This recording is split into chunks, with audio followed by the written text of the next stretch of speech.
Masih ingat dengan Chandra, pencatatan perwira TNI Angkatan Laut yang terlibat dalam peredaran narkoba. Sosoknya sempat jadi sorotan ketika menembak polisi yang hendak menangkapnya Februari 2025 kemarin. Kini istrinya jadi korban pelecehan oleh dua perwira polisi di Polres Asahan, Sumatera Utara. LS sekarang ditahan atas kasus narkoba suaminya. Karena Chandra kabur, pihak kepolisian pun menangkap LS karena diduga turut memiliki narkoba dan mengetahui adanya peredaran narkoba tapi tak melapor ke penegak hukum. Kuasa hukum korban Alamsyah mengungkap dua anggota Polres Asahan yang diduga melecehkan adalah Kepala Tahanan dan Barang Bukti atau Kasat Tahti AKPS dan seorang kanit Sat Narkoba Ibda S. AKPS melecehkan dengan modus meminjamkan ponsel ke LS saat berada di tahanan. Namun, S justru mengirimi pesan tak pantas, bahkan mengajak korban video call atau panggilan video sambil mandi di kamar mandi. Sementara itu, Ibda S melecehkan korban di ruang kerjanya. Modusnya, Ibda S menjemput LS dari ruang tahanan dan membawanya ke ruang kerja. Di ruang kerja, Ibda S diduga mencium korban, bahkan mengajak LS untuk berhubungan suami istri. Bang, bisa jelaskan bang, kedatangannya ke Propam Polres Sumut ini dalam rangka apa bang? Baik, terima kasih rekan-rekan media. Kedatangan kami kemari, kami bertindak selaku kuasa hukum dari klien kami yang bernama Lisa, di mana klien kami Lisa ini adalah seorang ibu rumah tangga yang saat ini disangkakan melanggar pasal 112 junto 131 Undang-Undang Narkotika. Klien kami ini saat ini dalam proses penyidikan sebagai tersangka di Satres Narkoba Polres Asahan. Nah, selama klien kami menjalani masa penahanan di Sat Narkoba Polres Asahan, ternyata menurut keterangan klien kami mengaku dilecehkan. Jadi dugaan pelecehan dan perbuatan asusila itu menurut klien kami dilakukan oleh Kasat Tahti Polres Asahan berinisial AKPS dan kemudian juga Kanit Narkoba berinisial Ibda S. Terungkapnya perbuatan ini ketika klien kami sudah dititipkan di rumah tahanan Labuhan Ruku, karena selama di dalam tahanan kepolisian dia tidak pernah menceritakan kepada kami, namun setibanya dia dipindahkan atau dititipkan ke lapas Labuhan Ruku, dia menceritakan perbuatan yang diduga perbuatan tidak senonoh ini kepada keluarganya dan kepada kami kuasa hukumnya. Lantas klien kami beserta keluarganya meminta kepada kami untuk melaporkan oknum-oknum terduga yang melakukan tindakan asusila tersebut. Tentunya perbuatan ini kami laporkan supaya tidak akan terulang lagi. Ini sangat riskan. Bayangkan ada seorang tahanan wanita, tapi selama dalam menjalani penahanannya bukannya dia diperlakukan dengan baik, tapi malah diperlakukan tidak senonoh dan tidak bermoral.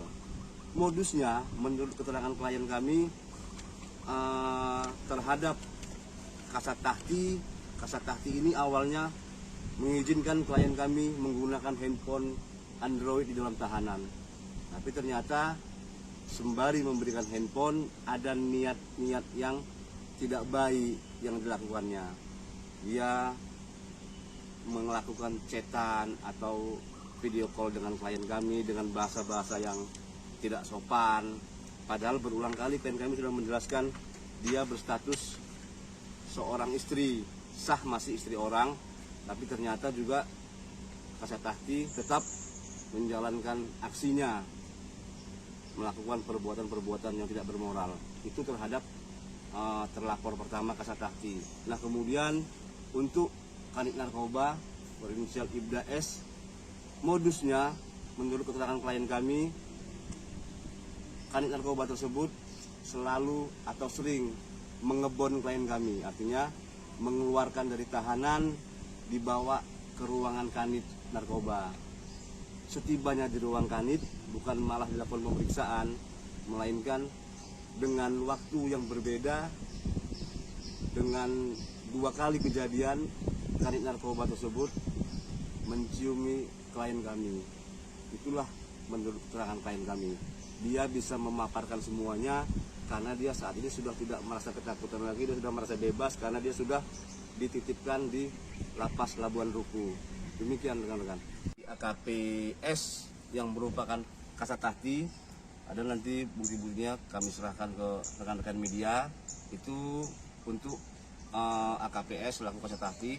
Kalau untuk Ibda S selaku kanit narkoba, yang namanya perbuatan itu dilakukan di ruangannya, ya tidak ada yang bisa melihat, hanya klien kami dengan terduga pelaku bersama Tuhan.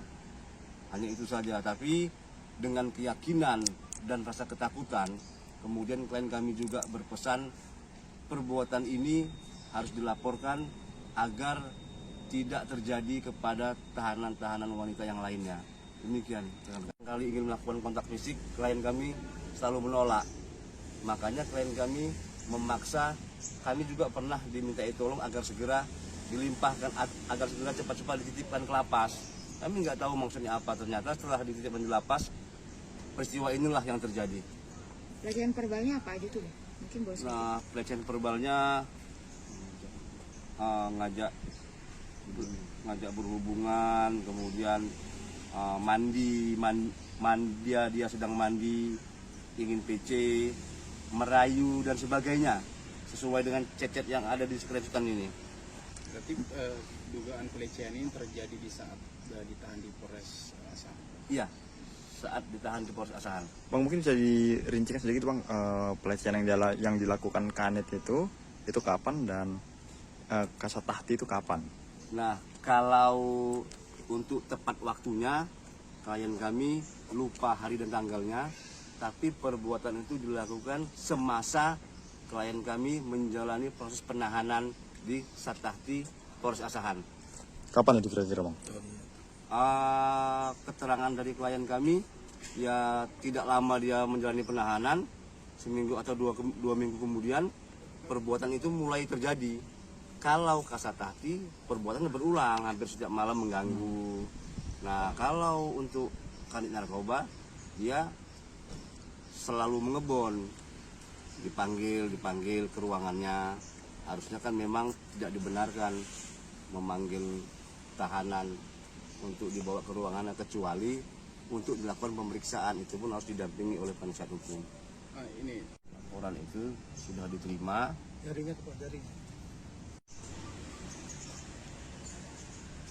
Download Tribun X sekarang, menghadirkan lokal menjadi Indonesia.